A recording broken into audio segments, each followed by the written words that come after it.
Hey there, Nick Jatakis here. In this video, we're going to go over how to format text on the command line using fold as well as FMT. These are both core utilities that should be available on most operating systems. So check it out. I have some text here that I copy pasted from Wikipedia about gargoyles here, and it's a little bit hard to read, right? There are a lot of words per line here, and honestly, I'm zoomed in quite a lot for the sake of the video here. This is my normal font size for the terminal. And honestly, I'm only recording about, 70% of my screen here. So if I were to full screen this terminal on my whole entire monitor, it would be even more words per line here. But let me quickly go back to the font size that's a little bit more readable here. So yeah, the problem we want to solve here is like, maybe can we wrap this so maybe it stops at 80 characters or 120 or, something that makes it easier for you to read. So we're going to be looking at fold and FMT. These are two different tools that basically do similar things here. So let's start with fold here, and we'll run that on this long text file here. And we can see right away, this is a little bit easier to read, right? This wraps it at 80 characters by default. Although if you're paying close attention to the words here, you'll notice that certain words are actually wrapped to multiple lines here, just because it's like, okay, we got to 80 characters and I'm wrapping and I don't care about words. And that's a little bit anti-human, right? Technically, it's doing exactly what we told it to do, wrap at 80 characters. Doesn't really know the context of what a word is. But there is a flag that we can use here with fold, which is the -s flag, which will make things a little bit easier to read for us. So we can see here, I don't know where this word appear is going to appear. Oh, it appeared right there. But we can see though right away that now words, if they don't fit on a specific line, they'll just get pushed over to the next one. And this is actually quite nice here. So yeah, if you're going to run like a one-off command here, you may want to use fold-s, although FMT is something that I prefer using instead here. But yeah, let's take a look very quickly at some of fold's flags that we could play around with here.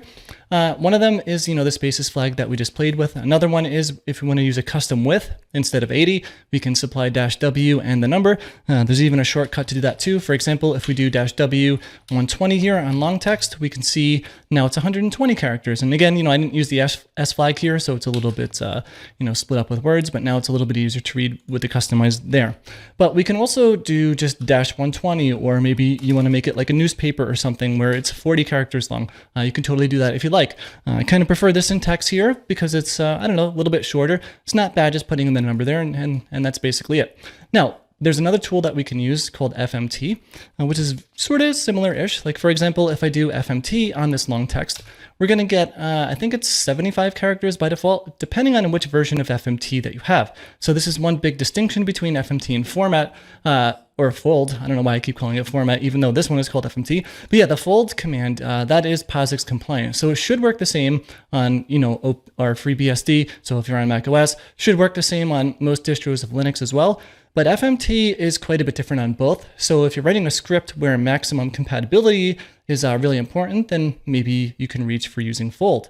But yeah, if we take a look here at the man pages for FMT, there's a couple of different flags that we can work with. And again, this will depend on what version of FMT that you have. One difference, at least I read, I don't have macOS to test this one, is the -c flag centers text with the FreeBSD version, but the GNU version here will do preserve indentation of the first two lines. But yeah, let's go to some other examples of using FMT here. So just like the fold command, you can do the -w flag for the custom width, but you can also do the number version as well, like -120 works the same.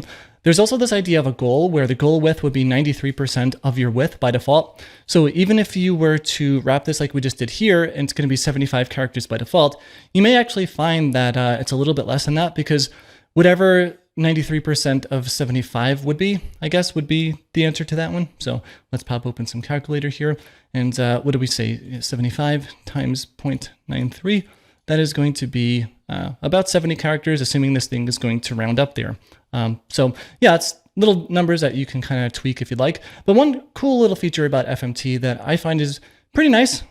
Also, it's a little bit shorter to type. So honestly, if I'm just running a one-off command here, most of the time I'm probably just going to use FMT because one, my mind just like format, that's what I want to do. I want to format this thing. It also does -s basically by default.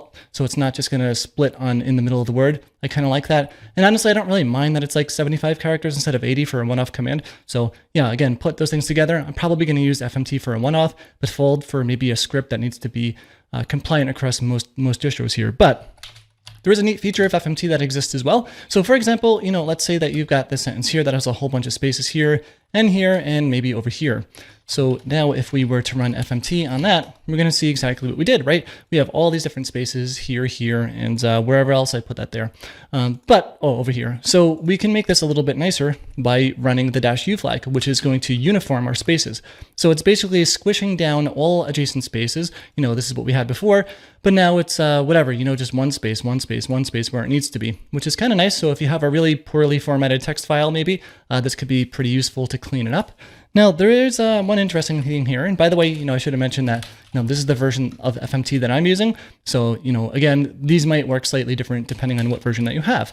But if I go to the man pages here and take a look here at uniform spacing, it does say that one space between words, two after sentences. And this kind of throws me off a little bit because, if we run this again on our file here, we do have the uniform spaces, again, like it shrunk those down into one. But when I look at some of the sentences here, I do not see two spaces, right? There's one space here, there's one space here, and 0 over here if I want to count that, based on there being a period there. So I don't know what's up with that. The documentation says it should have two, but there isn't, which is kind of interesting. So yeah. And there's also another interesting feature of FMT that could be useful from time to time. So, let's just say that we have something like, echo hello world, just echoing that to the terminal. We could run something like fold on that, right? We can also run something like FMT on that. But let's say that you had multiple lines here. So let's use -n here with echo and just say that we have hello world with 2 line breaks here. And I will also get rid of FMT just so we can see how it works with no formatting. So if we do that, and then we run fold on this one, we're going to just get 2 separate lines here, right? Because we have, hello and world, and both of these lines are less than the 80 characters that fold is going to wrap things at by default.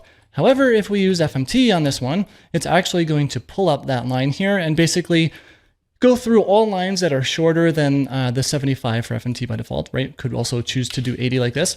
And it is going to pull those lines up to make them, close to 80 characters long. So if that's something you actually want, then FMT can do that out of the box here. Fold is not going to do that. But again, maybe your use case is you don't want them to be pulled up. So in that case, you would use fold. So it's kind of neat that there are 2 different tools that we can use to do this, which is pretty nice, I would say.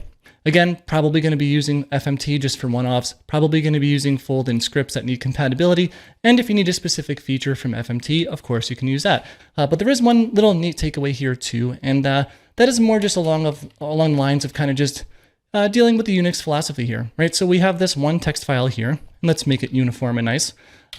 This is done, cool, nice. But let's say that for whatever reason, you just want to put a line number before the start of every single line here, because that's just what you want to do. You can actually do that pretty easily here. If you just pipe that into cat with -n, then cat is going to add the line counts here for each line that you paste into it, or paste into it to pipe into it. But yeah, I don't know, if whatever reason you wanted to do that, that's a very quick way of just taking 2 individual tiny little programs doing one thing, putting them together to get a custom output that you might want.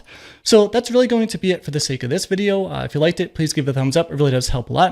If you have any questions in the comments below, or maybe let us know when was the last time that you used FMT or format, or again, I call the format fold, and maybe I missed something interesting in either case that's useful. So, again, it's not like I'm using these tools every single day of my life. I happened to use it in the middle of last week. Seemed like a really useful thing just to have as a one-off, instead of opening that file in Vim and then wrapping the lines there and looking at it there. A little bit quicker in this way. But yeah, that said, thanks a lot for watching, and I will see you in the next video.